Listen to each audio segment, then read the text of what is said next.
Dengan kasih Allah, agape itu ya, kasih yang tanpa syarat itu.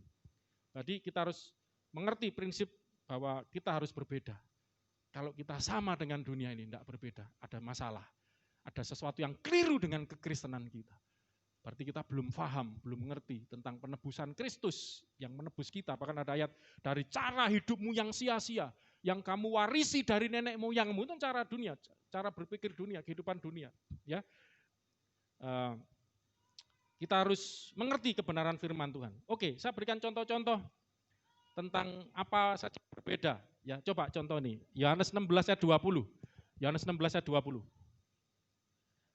Yohanes 16 ayat 20. Ini tentang masalah susah senang ya. Tentang sukacita dan duka cita. Coba, dunia juga punya sukacitanya, dunia juga punya duka citanya. Jadi gini loh, sesuatunya sama gitu kayaknya saudaraku ya. Ada, dunia juga punya cinta, punya kasih gitu loh. Tapi beda ya. Saya mau tunjukkan beda karena memang kita bukan karena dunia ini, kalau awal-awal khotbah sudah lama banget ya tentang hal-hal seperti ini tentang dunia ini, yaitu bahwa dunia ini karena sudah jatuh ya di bawah dikuasai iblis ya, sehingga menjadi jahat, menjadi tidak sama ya, menjadi memusuhi Allah sehingga tidak sama. Contohnya ini, aku berkata kepadamu ya, Yohanes 16:20, sesungguhnya kamu akan apa saudaraku? Menangis dan meratap. Tetapi dunia akan bergembira. Lihat, suatu kebalikan ini. Dunianya bergembira. Tetapi kita anak-anak Tuhan, kamu dikatakan akan apa? Menangis dan meratap. Ya, jadi dunia gembira, anak-anak Tuhan sedang menangis dan meratap. Makanya enggak usah heran. Ya. Saudara enggak perlu iri. Ya, itu Mazmur yang terkenal tuh, Mazmur Asaf 73. Sempat seorang imam yang bernama Asaf iri. Ya. Ketika melihat, saudaraku ya, orang-orang fasik, orang yang enggak takut Tuhan. Ya. Orang fasik itu kenal Tuhan tapi enggak takut, itu orang fasik, saudara. Ya. Bukan orang yang enggak kenal Tuhan. Kenal Tuhan tapi tidak takut Tuhan. Itu fasik saudara. Mereka tidak takut Tuhan, mereka menghujat Tuhan. Ya, tapi mereka ini dikatakan di situ sehat, gemuk. Ya. Senang selalu lah apa itu kata-kata tepatnya saya kurang. Ya, Mazmur 73 baca itu. Ya, sehat, gemuk. Pokoknya bahagia selalu, enak saudara. Tapi anak-anak Tuhan ya, aku si Asap ngomong ini, tiap hari kena tulah gitu. Setiap hari penuh air mata gitu saudara ya. Enggak terima, protes, iri gitu ya, sempat iri ya. Nah, sampai akhirnya singkat ceritakan di Mazmur itu Asap masuk ke tempat kudus Tuhan, datang pada Tuhan dan Tuhan membuka kebenarannya gitu. Yang dianggap sukacita, gembira dunia ini itu ternyata palsu gitu loh. Mereka ini, lah ini pelajaran buat kita. Ya.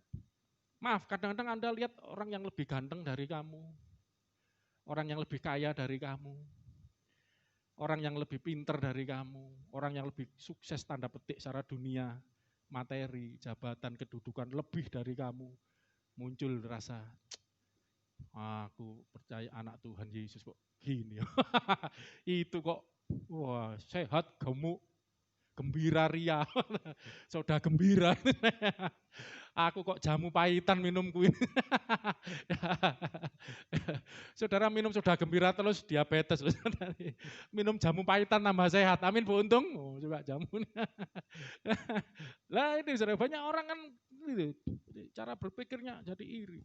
Tapi ketika kenyataan rohani dibuka, Mazmur 73 baca itu. Mereka ini orang yang dianggap gembira, sukaria di dunia ini, happy. Happy ya, oh bukan happy ya. Lagu sekolah minggu happy ya.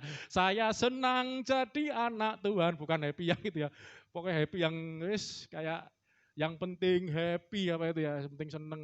Ternyata mereka ini seperti orang yang sedang berjalan di tempat yang, sudah sering saya khotbah ini, tempat yang apa? Licin. Sehingga sekali mereka tergelincir, mereka akan jatuh.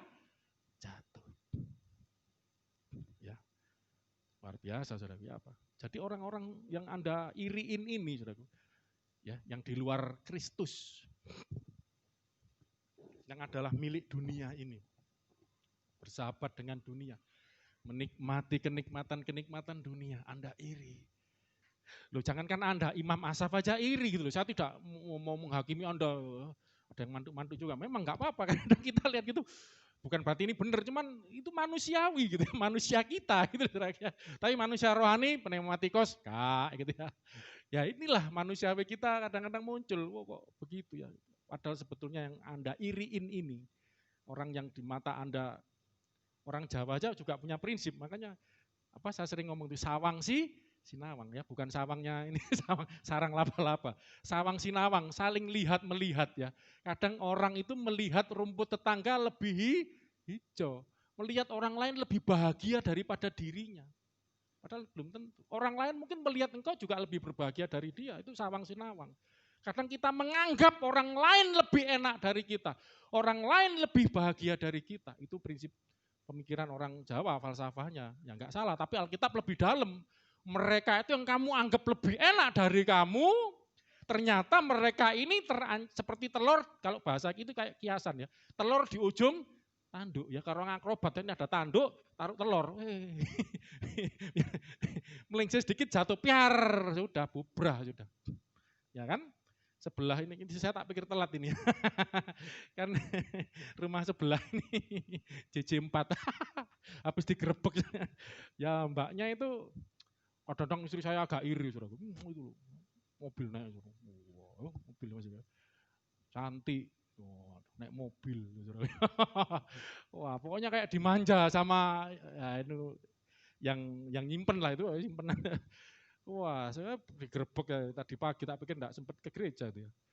Sampai izin sama saya tuh, Pak, ini sebelahnya gerebek. Ya enggak apa-apa, yang tegur silahkan. Ya emang seperti itu kehidupannya. Kapan tuh mabuk ya? Sampai rame dia, cewek loh saudara, maaf ya habis dugem mungkin. Waduh, masih muda loh itu, umurnya 20-an mungkin ya. Udah mobil, mungkin uangnya banyak, disediain rumah sendiri. Orang kan lihat, wah enak, bahagia. Satu kali telur di ujung tanduk, melengsih telurnya, kepreset dari tanduk, jatuh dan pecah. Tapi saya sebagai hamba Tuhan siap melayani lah ya, kalau boleh. Saya pernah melayani yang simpenan itu, ngamuk-ngamuk dia. Wah ya baru namanya melayani kok enggak boleh. Kan butuh dilayani gitu kan. Ya apa sih nyonya ini. Anak-anak nih mau melayani semuanya, enggak boleh, kamu belum siap kamu ya. Belum siap kamu ya. Ini loh Pak, Chandra ini.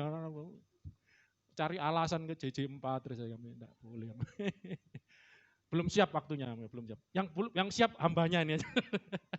Ini aja kalau sana sama hormat sama istri saya enggak, ya doa dari jauh lah ya, dari jauh ya, kasihan lah. Ya dia berpikir bahagia. Kadang kita berpikir enak, hidup yang bebas apa. Tapi satu kali malu sering ini lagi. Apa dipikir enggak punya masalah? Ya nangis-nangis ya. Mas tuh mabuk itu enggak tahu nangis-nangis. Berarti kan orang nangis kan lagi punya masalah. Tidak tahu masalah apa kan. Anda berpikir, itu punya mobil, uangnya banyak, teman-temannya banyak idolanya, nyenengkan cantik ini. Loh ternyata ya nangis itu. Loh, putus cinta, cintanya berapa kali? Ya kan? Nah nyonya nih naik motor panas-panas ya, sampai belanja bawa banyak. Kamu kan senyum terus, ketawa ya, punya suami ya, hamba Tuhan. Ya. Walaupun tidak pernah menafkahi ya, mendoakan terus. Kadang ngukurnya jangan gitu loh. Makanya dunia ini bergembira, kamu berduka cita, menangis meratap. Ya memang jadi kesedihan, ratapan, tangisan kita ini sebenarnya secara duniawi. Oh amin, amin. Jadi sedihnya kita ini sebenarnya, yang Anda sedih ini masalah duniawi sebetulnya. Uang kan masalah duniawi gitu.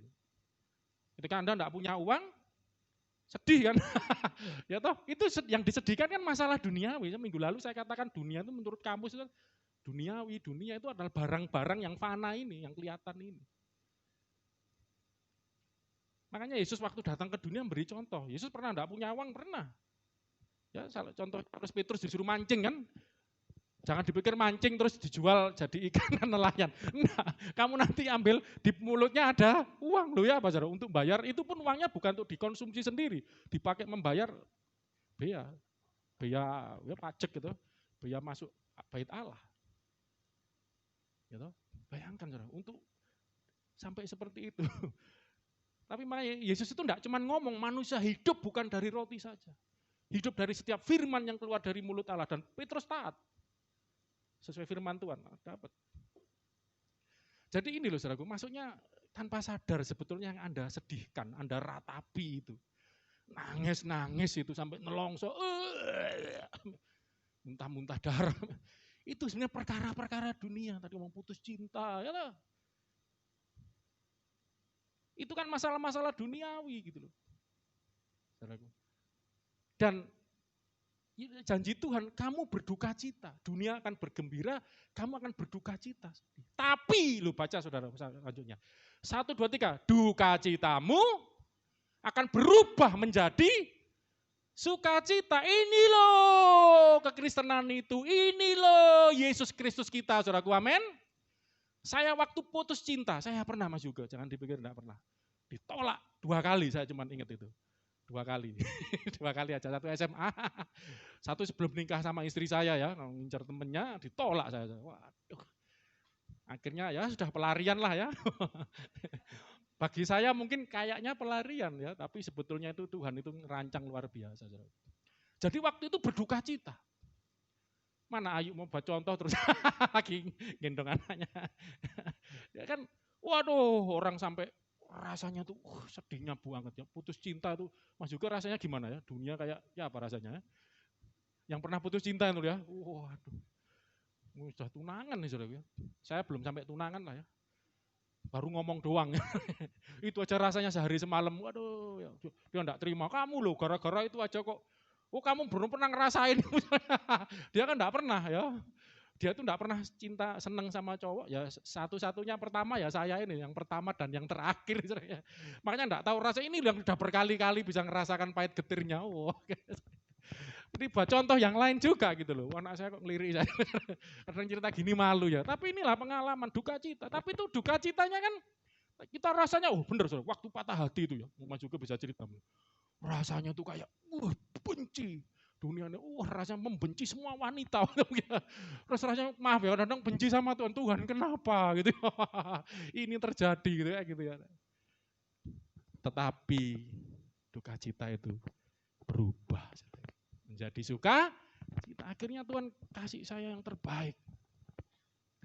Tuhan berikan ganti yang terbaik. Ya, karena waktu itu ternyata memang bukan pasangan saya.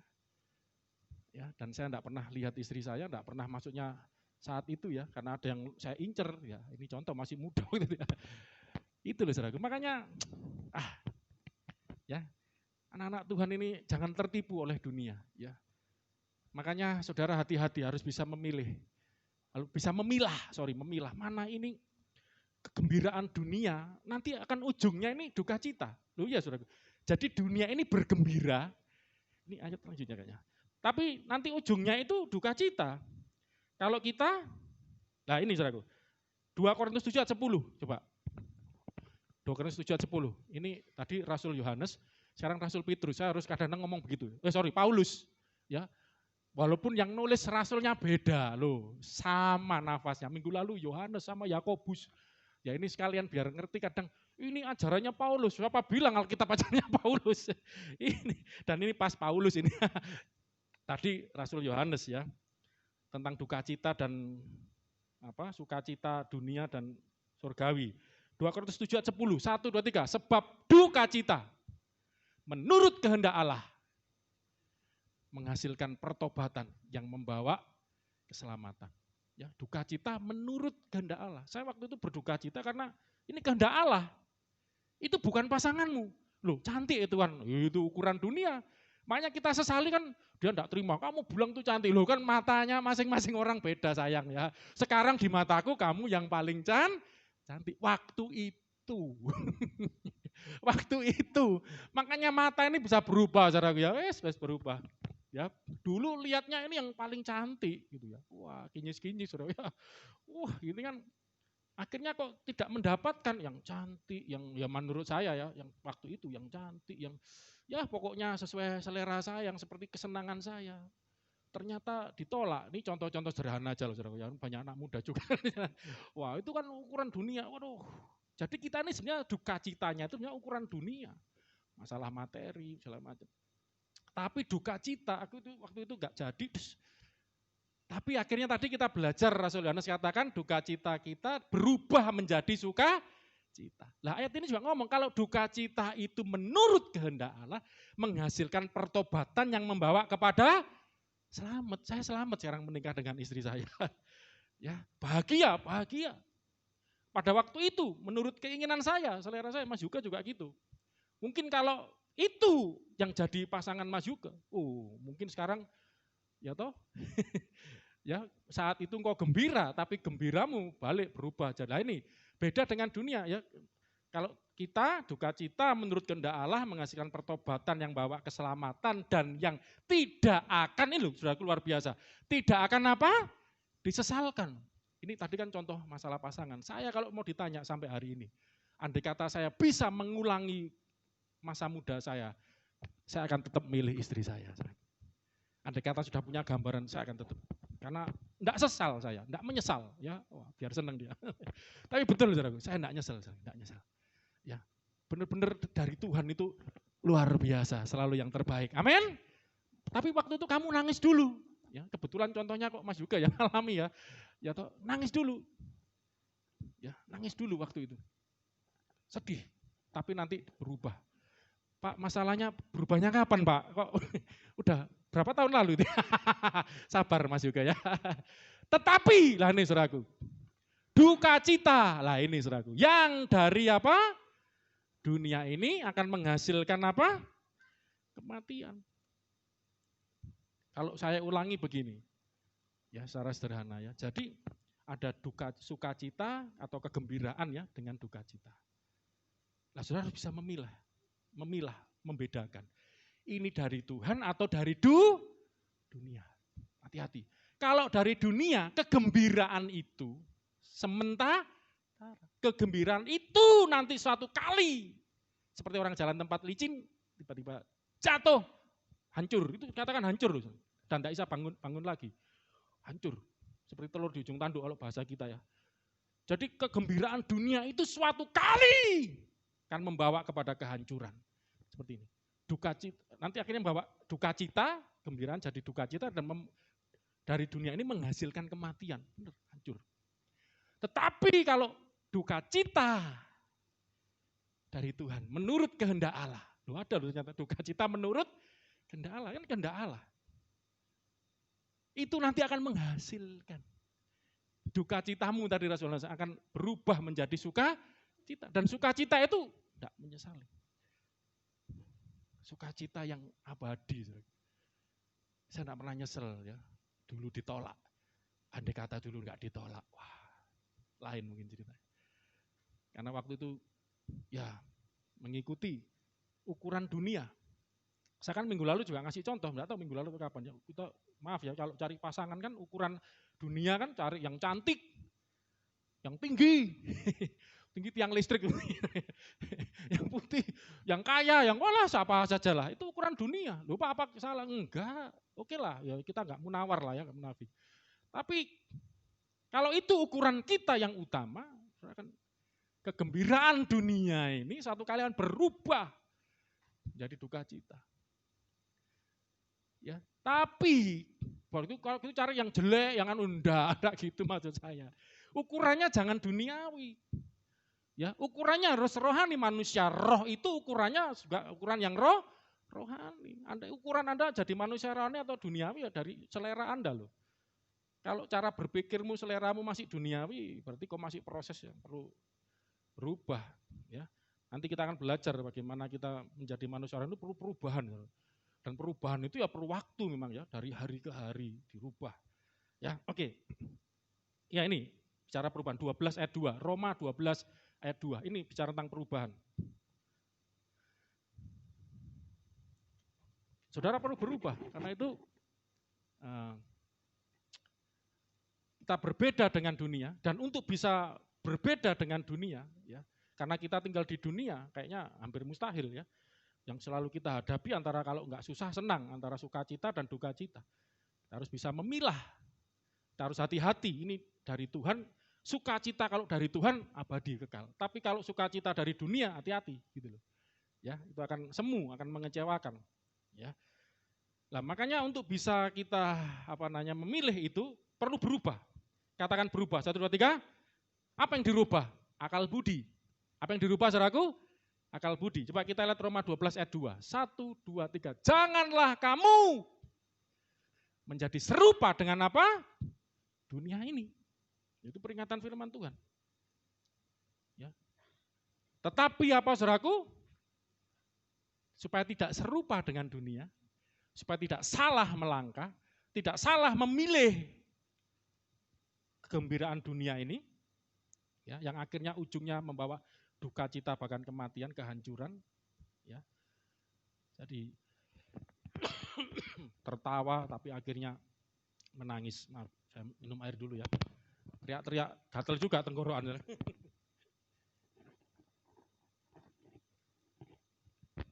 Kadang-kadang agak teriak itu biar wah, intonasinya ya, biar melek gitu ya, agak ngantuk dikit selut, wah.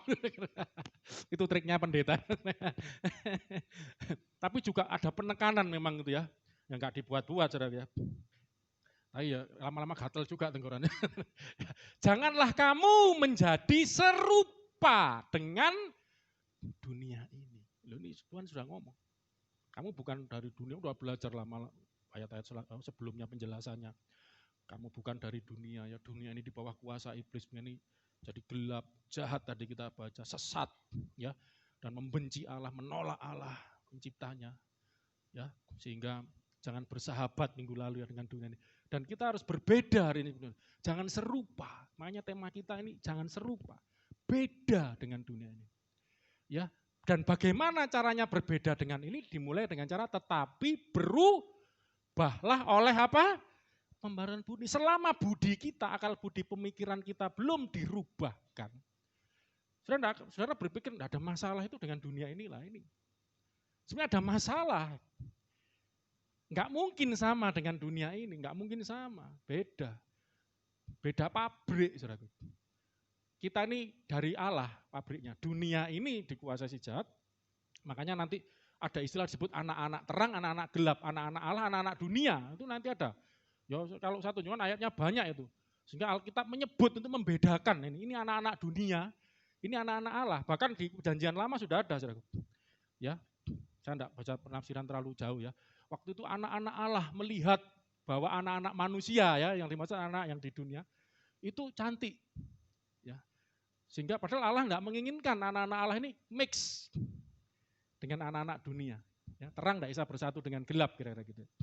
Tapi akhirnya tetap terjadi pernikahan sehingga dunia rusak ya. Muncullah situ raksasa-raksasa, itu terjemahan raksasa itu bukan raksasa beneran. Itu orang-orang yang tinggi-tinggi ya, orang-orang yang ya itu terjemahannya bisa macam-macam ya. Monster atau maksudnya orang yang jahat gitu ya.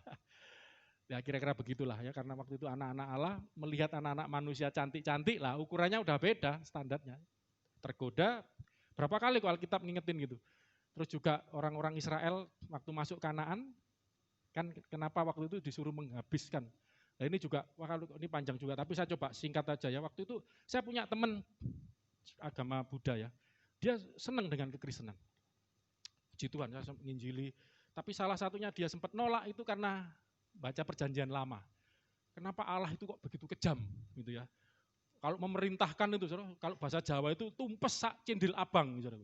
Jadi bunuh sampai akar-akarnya, babat rumput itu sampai ke akar-akarnya. Waktu orang Israel loh, masuk kepada Kanaan. Dan kamu jangan bersahabat, tuh kayaknya kan kejem ini. Ya, masuk ke Kanaan, tumpas habis penduduk Kanaan, tanah ini ku berikan jadi tanah perjanjian buat kamu. Lah orang yang enggak ngerti mula bukane, enggak ngerti sejarahnya, enggak ngerti kenapa ada perintah itu, nganggap Tuhan jahat. Kalau secara sederhana begini, saudara ya, Allah itu ya pencipta langit dan bumi dan segala isinya. Allah itu pencipta itu kudus. Karena Allah itu kudus, konsekuensinya yang diciptakan harus kudus. Ya kan? Kalau seorang pelukis yang hebat, kalau melukis jadi lukisannya pasti indah, hebat. Untuk mewakili, memang loh aku pelukis hebat, pelukis ya hebat, indah. Lah ini pelukismu agung, siapa gerangan. Pelangi-pelangi ciptaan Tuhan. Nah, ini indah, karena yang ciptakan indah. Lah Allah itu kudus, ciptaannya juga harus kudus. Itu konsekuensi pertama. Dan yang kedua, karena Allah itu pencipta itu kudus, maka Allah akan menghakimi ketidakkudusan otomatis. Dan Allah berhak menghakimi karena dia kudus loh. Buat misalnya gini, Anda nih sudah terkenal pelukis tadi ya, buat lukisan kena senggol terus kena tinta rusak lukisan. Anda tetap jual lukisan itu, tetap jadikan lukisan itu? Enggak. Buang buat yang baru, kira-kira begitu, saudaraku. Jadi berhak untuk menghakimi, ini enggak bagus, aku buat yang bagus, kira-kira begitu. Ya, maka nanti banyak ayat-ayat, enggak cukup waktu jelasin itu. Itu hak Allah sebagai Khalik pencipta. Menghukum, membuang. Makanya hati-hati dengan universalisme. Allah itu, jadi semua itu selamat. Ini hati-hati, saya sharing sama teman saya, aduh kok jadi universalisme gini ya. Karena dia menikah dengan orang yang enggak seiman dan keluarganya banyak yang enggak seiman, dia baik-baik, ya berpikir ini juga selamat. Wah pakai sampai debat sama saya capek, udah lah, kamu yakin itu silakan lah. Ya, yang penting Tuhan itulah hakim yang adil. Jadi nggak bisa, universalisme itu mikirnya gini, Yesus itu mati menebus dosa seluruh dunia. Tetapi keselamatan itu, penebusan ini akan dinikmati oleh orang-orang yang percaya, yang menerima dia gitu. Jadi istilahnya orang-orang universalisme dia berpikir nggak ada surga neraka. Karena mereka berpikir Allah itu baik, nggak mungkin membuang orang. Ya Tuhan itu baik, makanya termasuk teman saya ini yang berpikir Tuhan itu nggak mungkin sampai menghukum. Lah, dia cuma memandang Allah dari satu sisi, yaitu kasihnya saja. Lupa bahwa Allah itu selain kasih, Allah itu juga kudus. Allah itu kudus. Bapa itu kudus, banyak ayatnya. Kuduslah kamu karena aku kudus. Selain Allah itu juga kasih. Lah kekudusan inilah konsekuensinya, harus ada penghakiman. Sesuatu yang kotor harus dibersihkan. Jadi inilah konsekuensi lah. Lain kali itu panjang, itu banyak ayat-ayat seperti itu. Ya, tapi intinya ya akhirnya harus dan orang Kanaan ini, makanya Sodom Gomora dihukum, air bah hukuman datang. Ya, terus termasuk Kanaan ini dihukum juga. Karena mereka itu mempersembahkan bayi-bayi, ya, sampai jatuh. Ada dewa yang namanya Molok, itu nyembahnya banyak dewa itu. Ada Baal, Asitoret, ya, orang-orang Kanaan itu. Salah satunya Molok, dewa api, mempersembahkan anaknya kepada api. Wah, jahatnya minta ampun. Dan itu sudah dikasih kesempatan Tuhan sampai akhirnya sikat. Tapi terbukti dari Kanaan itu ada beberapa yang diselamatkan. Contohnya siapa? Rahab kan orang Kanaan kan? Ya tahu ya siapa itu yang pertama kali masuk ke situ kan? Yosua. Ya, masuk Kanaan. Terus Rahab itu ada 2 pengintai yang masuk ke situ ya. Itu ceritanya asik loh, saudara. Akhirnya salah satu pengintai jadi suaminya Rahab. Itu yang menurunkan Kristus itu. Wah, nanti lain kali bahas itu, cerita itu bagus itu. Ada romantismenya juga itu 2 pengintai. Karena Rahab menyembunyikan karena mau ketahuan ini ya. Mau sebelum Yeriko itu kan masuk ke situ. Oh, itu dihabiskan. Ya, dihabiskan. Karena apa? Dan Tuhan perintahkan waktu itu supaya kamu jangan bergaul dengan mereka. Nanti kamu akan ikut cara hidup mereka. Apa yang terjadi, saudara? Orang Israel tidak taat, tidak menghabiskan semua, malah kompromi, berusaha. Itu banyak orang-orang seperti itu ya. Siapa ini? Termasuk Saul itu ya, kapan disuruh menghabiskan orang Amalek ternyata tidak. Dan akhirnya jadi jerat. Tadi sebelum saya berangkat ke gereja ada lagu ya, cuma saya tidak tahu lagunya, itu kayak lagu kuno ya. Aku tinggalkan dunia ini, ku lepaskan, itu bagus ya, cuman nadanya kayak 3/4, deng deng deng tang.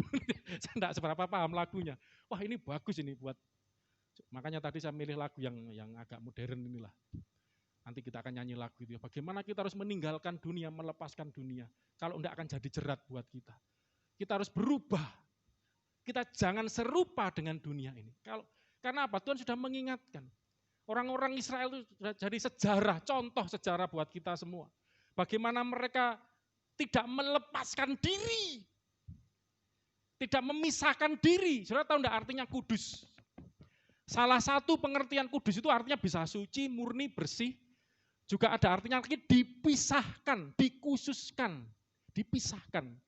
Biar murni kan, dipisahkan. Makanya namanya hidup kudus itu apa sih? Kadang pikir kudus itu kayak apa ya, kayak sembayang. No. Ketika Anda memisahkan dirimu dari dunia ini, cara hidup dunia ini, bagi dunia ini tidak apa-apa, tapi bagi kita ini apa-apa ini. Itu hidup kudus itu gitu. Nanti lain kali diperdalam ya. Tapi ini dimulai dari berubah. Ini karena waktu lah, saya cepat. Harus berubah cara berpikirmu. Sehingga, nah dengan berubah cara berpikir ini, baca sama-sama saudara tiga, sehingga kamu apa? Dapat membedakan. Selama tidak mengalami perubahan pikiran. Tidak akan bisa. Ini dapat kan? Dapat membedakan. Manakah apa? Kehendak Allah. Apa yang baik. Yang berkenan pada Allah. Dan ini yang luar biasa. Dan yang sempurna. Hati-hati dengan cara pikir kita. Maaf, saya punya teman, ini sudah lama ya. Sebelum saya menikah juga. Ketua persekutuan doa anak muda di gereja yang terbesar di Surabaya. Saya tidak usah sebut ya namanya. Ribuan anak muda yang dipimpin. Sempat ditanya waktu itu, saya cuma pemain musik di situ. Nah, tidak lama ikut juga ya, karena ada pelayanan yang lain, saya lebih tergerak pelayanan di tempat yang lebih kecil, tapi saya bisa jadi berkat di situ. Sempat waktu itu ditanya, kok pacaran boleh enggak cium-ciuman? Tanya gitu. Karena kan anak Tuhan, saya tahu enggak jawabannya. Dia pakai jawaban, wah ya Alkitabiah ya, tapi menurut saya ya inilah kalau cara berpikirnya. Cara berpikirnya enggak bisa membedakan, ini yang sempurna ini loh saudara. Bukan cuma baik, yang berkenan dan yang sempurna. Dia pikir gini, di Alkitab itu ada, orang Kristen itu digambarkan tingkat rohaninya itu yang tertinggi emas. Oh ada itu.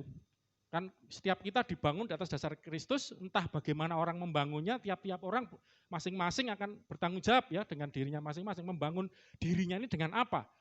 Ya, yang paling tinggi itu emas. Agak di bawah perak. Di bawahnya lagi permata. Agak turun lagi kayu, terus rumput kering, bener kamu, paling bawah jerami. Dan nanti suatu kali kelak akan diuji.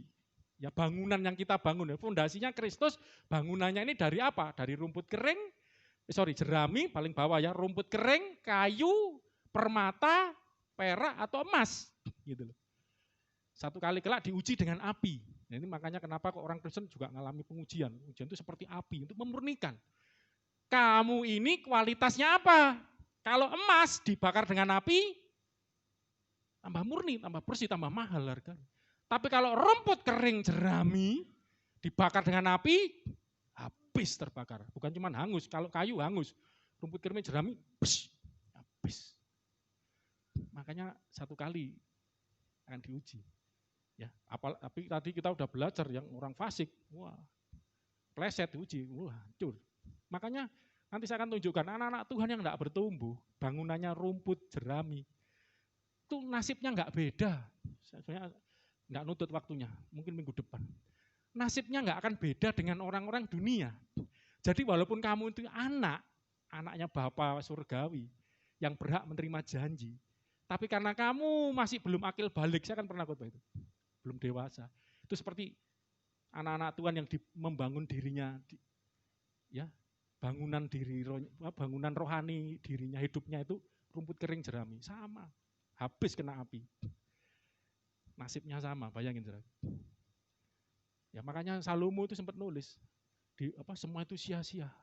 Dia lihat di dunia ini, aku lihat orang kaya, orang miskin, orang berhikmat, orang bodoh, nasibnya sama. Waktu itu konteksnya memang sama-sama mati gitu loh saudara. Tapi ini bisa jadi sama karena enggak dewasa. Makanya waktu itu teman saya ngomong begini, gitu. Kalau dari emas itu yang sempurna ya, tapi kan ada yang perak, gitu. Jadi intinya dia itu mengizinkan, karena mungkin dia mempraktekkan, maaf loh ya, saya enggak sebut nama. Tapi waktu denger itu, dek hati saya. Oke lah, saya tidak sebaik-baik amat ya, kepingin aja ya kalau punya pacar nyosor aja. Aduh, yang punya pacar di sini, apalagi yang enggak punya, bayangin aja. Yang sempurna. Kalau cara berpikirmu seperti ini, wah ngeri. Saudara. Cara berpikir, ini cara berpikir. Loh, kok mati? Ya. Cara berpikir. Dia pikir aku emas mungkin terlalu tinggi. Aku tak perak saja. Oh, enggak apa-apa. Perak mungkin pegang-pegangan aja. Oh saya saudaraku sama istri saya waktu gandeng. Saya sebenarnya ngetes saya itu saudara, waktu nyebrang jalan gandeng. Tangan saya di oh, enggak mau dia, bukan mukrimnya. Aku belum apa-apamu. Wah, enggak. Itu saudaraku. Yang satunya dulu, wah nyosor aja ini kok ngeri ya. Ini jangan-jangan wah kok gini ya. Emas. Kualitas emas. Perak mungkin pegang-pegang, mungkin permata lah. Kualitas permata kayak apa pacarannya? Yang kayu kering, ya kayu, kayak apa? Apalagi yang jerami itu pacarannya nyosor aja terus gak karu-karuan. Anak Tuhan pacarannya kumpul kebo, kumpul sapi, kumpul gudel ya, kumpul apa saja dikumpuli, saudaraku. Ya apa itu, saudaraku? Ini loh, saudaraku, supaya bisa membedakan mana kehendak Allah. Kehendak Allah itu ada ukurannya, yang baik, yang berkenan, dan yang sempurna. Loh, ayat firman Tuhan, hendaklah kamu sempurna. Loh, Kemis ya, kita kersel ya.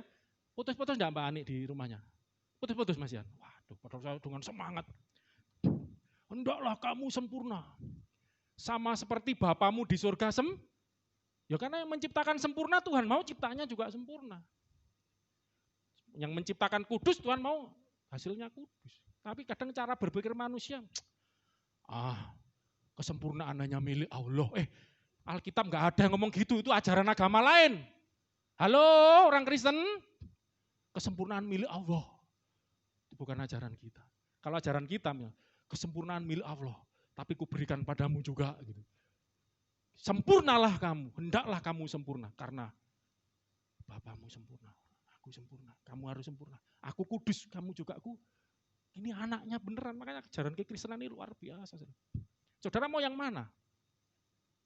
Waduh ini enggak nutut. Coba renungkan ini aja lah. Saya enggak terlalu pusing dengan tema, struktur. Mas. Saya cuma mau Anda ditegur firman Tuhan. Dididik firman Tuhan. Dirubah firman Tuhan. Cara berpikir budi ini cara berpikir kita. Yang benar, yang sempurna. Kadang kita ini sering, enggak apa-apa. Bohong dikit enggak apa-apa. Nipu dikit enggak apa-apa. Pegang-pegang dikit enggak apa-apa. Enggak apa-apa terus. Saudara. Belum dirubah. Tapi saya berharap ya, ketika Anda ngerti ini.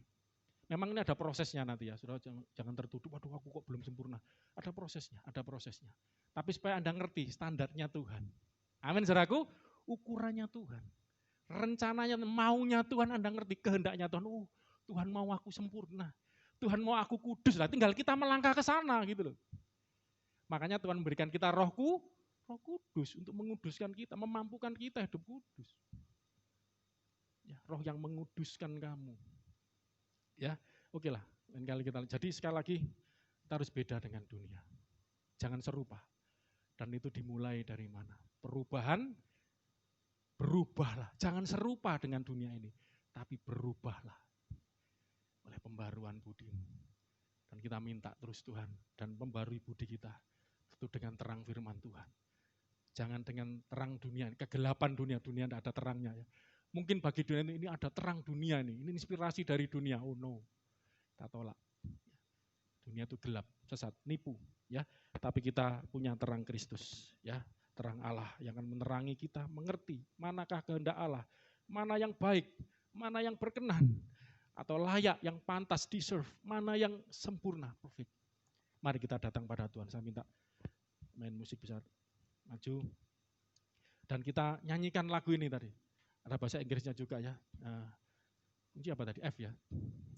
Kita mau lepaskan dunia ini. Kita mau tinggalkan, bukan berarti kita meninggalkan dunia itu pergi dari planet ini. Bukan. Tapi ini cara hidupnya. Katakan cara hidup. 1, 2, 3. Cara berpikir. 1, 2, 3. Kita mau tinggalkan. Kita mau lepaskan. Bahasa Indonesianya dulu aja. Nanti bahasa aslinya Inggrisnya sudah dicatat ya tadi ya. Saya agak lupa. Oh belum, lupa. Mengikut Yesus keputusanku, tak ingkar, ku tak ingkar mengikut Yesus, keputusanku, ku tak ingkar, kita harus beda dengan dunia ini. Sekali lagi, mengikut Yesus, keputusanku, ku tak ingkar, mengikut Yesus, ku tak ingkar, mengikut Yesus, keputusanku, ku tak ingkar, ku tak. Salib di depan kita, haleluya. Salib di depan, dunia ku tinggal, ku tak ingkar, ku tak ingkar. Salib di depan kita, salib di depan, dunia ku tinggal, ku tak ingkar, naikkan satu nada lagi. Mengikut Yesus. Mari makin berdiri saudaraku. Yesus, keputusanku, ku tak ingkar, ku tak ingkar. Sama-sama mengikut Yesus. Cuman ada dua pilihan. Kamu tidak bisa mengabdi kepada dua Tuhan, kata Yesus. Pilihlah aku atau Mammon. Haleluya, Yesus. Salib di siapa yang kau layani? Karena tidak mungkin melayani dua Tuhan. Pasti akan mengasihi yang satu, membenci yang lain. Salib di depan, dunia ku tinggal, ku tak ingkar. Bahasa Inggrisnya aslinya gini saudaraku. I have decided to follow Jesus, no turning back, no turning back, no turning back. Tidak akan kembali ke jalan yang lama. I have decided to follow Jesus, no turning back, no turn. The cross before me, the cross before me, the world behind me. No turning back, no turning back, no turning back. The cross before me, salib di depan. The world behind me, dunia di belakangku. No turning back, no turn. Indonesia saja, mengikut Yesus, mengikut Yesus, keputusanku, ku tak ingkar, ku tak ingkar, mengikut Yesus, keputusanku, ku tak ingkar, ku tak. Salib di depan, dunia ku tinggal, ku tak ingkar, ku takkan kembali, ku no turning back. Aku tidak akan berbalik kembali kepada dunia ini. Dunia ku tinggal, ku tak ingkar, ku tak. Saudara, hari ini ada pilihan di depan kita. Kegembiraan dunia ini, kenikmatan dunia ini, yang nantinya akan membawa duka cita, kehancuran. Mungkin lama kayaknya, tapi suatu kali pasti akan terjadi. Atau engkau memilih duka cita menurut kehendak Allah, karena engkau menuruti firman Allah. Mungkin secara daging, secara duniawi engkau akan berduka cita, karena tidak seperti yang kau inginkan. Yang seperti yang kau inginkan itu dagingmu inginkan, duniamu inginkan. Ya kau berduka cita. Tapi tadi kita udah belajar bahwa ketika kita berduka cita karena Kristus, Tetapi duka citamu akan berubah menjadi sukacita. Duka cita dunia ini menghasilkan kematian, tapi duka cita yang dari Allah akan memberikan keselamatan dan yang tidak akan disesalkan. Mari, apa yang kita pilih? Dan Alkitab mengajar kita, jangan serupa, jangan sama, beda dengan dunia ini. Mulai kamu berubah cara berpikirmu, berubahlah oleh pembaruan budimu, supaya kamu bisa membedakan kehendak Allah atau kehendak dunia. Kehendak Allah itu apa yang baik, apa yang berkenan, apa yang sempurna. Selalu yang terbaik, selalu yang pantas, yang layak, yang berkenan, selalu yang sempurna Tuhan berikan. Sebagai hamba Tuhan, saya mengajak jemaat yang dengar firman Tuhan ini, pilih untuk berubah cara berpikir kita, berubah mengikuti kebenaran firman Tuhan. Tinggalkan dunia ini dengan segala apa yang keinginan-keinginannya, dan mulai kejar salib itu. Memang salib itu cara penderitaan. Barang siapa ikut aku, kata Yesus, kamu akan pikul salib, kamu akan sangkal dirimu. Itu mengikut Yesus dan tinggalkan kenikmatan dunia. Tapi kau tidak akan menyesali. Suatu kali duka citamu ini akan berubah menjadi sukacita yang tak terkatakan, yang mulia dan tidak terkatakan. Dan menerima bagian yang tidak bisa layu, tidak bisa cemar, incorruptible, yang tersimpan bagimu di sorga. Arahkan pandanganmu pada perkara-perkara rohani, lebih daripada perkara-perkara dunia. Ayo belajar, saudara, belajar. Memang perlu waktu. Bisa berharap firman Tuhan hari ini boleh menginspirasi, memotivasi Anda, menjadi dorongan, menjadi kekuatan bagi Anda untuk ambil sikap. Kamu mau ikut Yesus, kamu tinggalkan dunia dan segala keinginannya, dan Tuhan akan membawa kau kepada kesempurnaan. Mengikut Yesus keputusanku.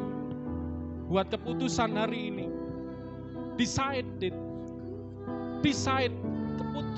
Putuskan hari ini. Ngikut Yesus keputusanku. Ku tak ingkar, ku tak. Salib di depan, dunia ku tinggal, ku tak. Kita tinggal di belakang kita dunia. Ku tak ingkar, salib di depan, dunia ku tinggal, ku tak ingkar, ku tak.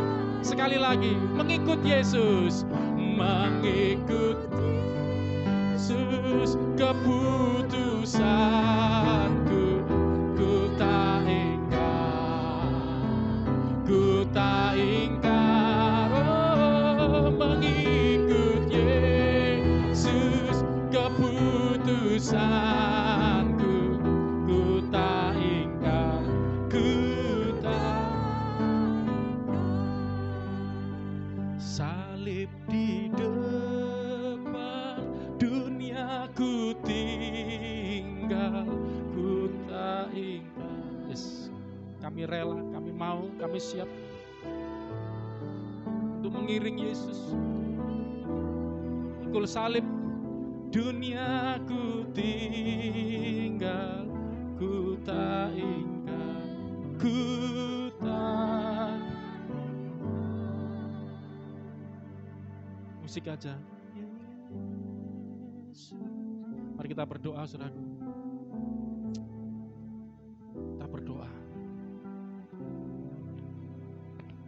Mungkin pikiran manusia kita berpikir, makanya kita harus berubah cara berpikir dunia, cara pikir manusiawi dengan cara pikir Allah yang ilahi, cara pikir yang rohani. Memang kita manusia, karena Bapa kita di surga mengajar kita cara pikirnya, cara berpikir yang ilahi, cara pikirnya Allah, pikiran Kristus, pikiran Allah, hikmat Allah.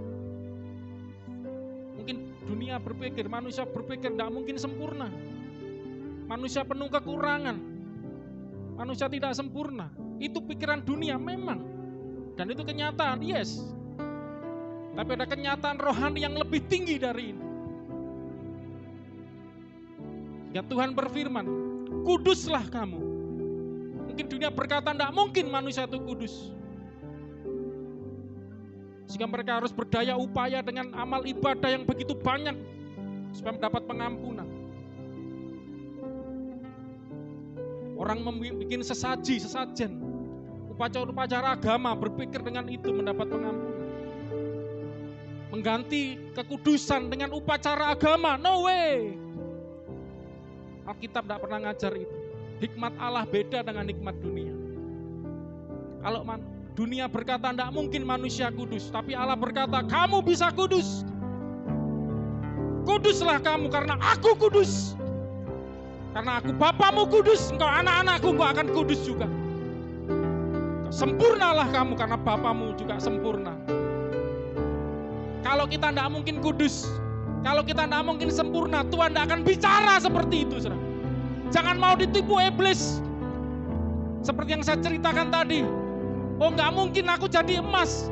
Aku tak perak saja, aku tak permata saja. Mungkin aku cuma kayu jerami, kayu kering. Tidak mampu aku jadi emas. Oh Alkitab tidak berkata seperti itu. Engkau anak-anaknya, saudara. Bapamu yang kudus, Bapamu yang sempurna, kepingin engkau anak-anaknya juga seperti dia. Seorang bapak selalu ingin anaknya seperti dia. Bahkan lebih baik kalau perlu, secara moral. Itu keinginan alamiah seorang tua buat kita. Makanya Allah mengajar, mengenalkan, aku ini Bapakmu. Selalu ingin yang terbaik buat hidupmu. Berubahlah, saudara, berubah. Perbaharui oleh pembaharuan cara pikirmu, cara pembaharuan budimu. Kenali firman Tuhan, kenali kebenaran firman Tuhan. Jangan terlalu banyak izinkan terinfiltrasi perkara-perkara dunia, pikiran-pikiran dunia, filsafat-filsafat, falsafah-falsafah dunia. Makanya anak-anak Tuhan harus banyak baca Alkitab, banyak menemukan kebenaran-kebenaran, belajar, berdoa, supaya Tuhan mewahyukan, memberikan hikmat-Nya, berbicara dengan lemah lembut di hatimu. Mungkin mengingatkan ayat-ayat firman Tuhan yang mengajar. Dan Roh Kudus dikatakan akan mengajar kamu, memimpin kamu ke dalam seluruh kebenaran. Jangan biarkan dirimu semakin lama semakin jauh dari kebenaran Allah. Melalui firman Tuhan hari ini, saya tidak mau mengadu-adu emosi Anda. Saya tidak punya pikiran untuk mempengaruhi emosi. No, ini bukan bicara emosi. Keputusan itu bukan emosi. Keputusan itu bukan perasaan. Perasa itu merasa, padahal tidak. Tapi keputusan, decided. Aku ambil keputusan hari ini. Aku ikut Yesus. Dan tinggalkan dunia, karena engkau tidak bisa mengabdi kepada dua Tuhan, kata Yesus. Pasti kau akan mengasihi yang satu dan membenci yang lain. Kau hanya bisa mengasihi Allah dan membenci dunia ini. Membenci dunia, menolak dunia dengan segala isinya. Bukan mengasihi dunia dan berkompromi dengan dunia.